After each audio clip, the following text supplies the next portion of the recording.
বিশ্বকাপের শেষ ১৬র স্নায়ুর পরীক্ষা আগেই নির্ধারিত হয়ে গেছে পরের প্রতিপক্ষ। যারাই জিতবে খেলতে হবে বর্তমান চ্যাম্পিয়ন আর্জেন্টিনার বিপক্ষে। এদিন নিজেদের স্বপ্ন বাঁচিয়ে রাখার মিশনে মাঠে নামে দুই দল, কলম্বিয়া এবং সুইজারল্যান্ড। ম্যাচের শুরু থেকে আক্রমণাত্মক ছিল কলম্বিয়া। ৭ মিনিটে এগিয়ে যাওয়ার সুযোগটা পেয়েছিল লাতিন দলটি, কিন্তু গুস্তাভো পুয়ের্তার জোরালো শট ঠেকিয়ে দেন সুইস গোলরক্ষক গ্রেগর কোবেল। প্রথমার্ধে বল দখলে এগিয়ে থাকলেও গোলের দেখা পায়নি কোনো দলই।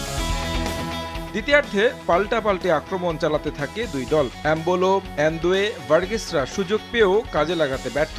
অন্যদিকে হামেস রদ্রিগেজ, দিয়াজরাও ব্যস্ত রেখেছে সুইজারল্যান্ডের রক্ষণ। তবে নির্ধারিত ৯০ মিনিটে কেউই খুঁজে পায়নি জালের ঠিকানা। এরপর ম্যাচ গড়ায় অতিরিক্ত সময়।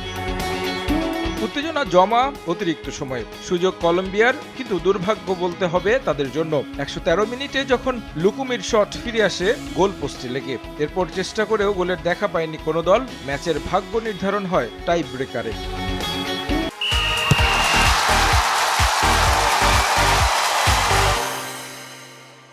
নাটকীয়তা ছিল এখানেও। দারুণ আত্মবিশ্বাসে শুরু করে দুই দল। একটি করে শট নিয়ে সমতায় থাকে তারা। তবে সুইসদের হয়ে প্রথম শট মিস করে বসেন ম্যানুয়েল একানজে। অন্যদিকে কলম্বিয়ান ডাবিনসন সানচেজের শট ফিরে আসে ক্রসবারে লেগে।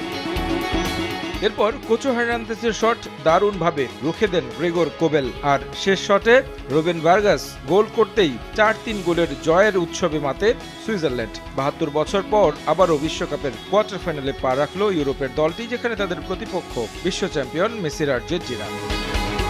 তারেক হোসেন শিমুল, সময় সংবাদ।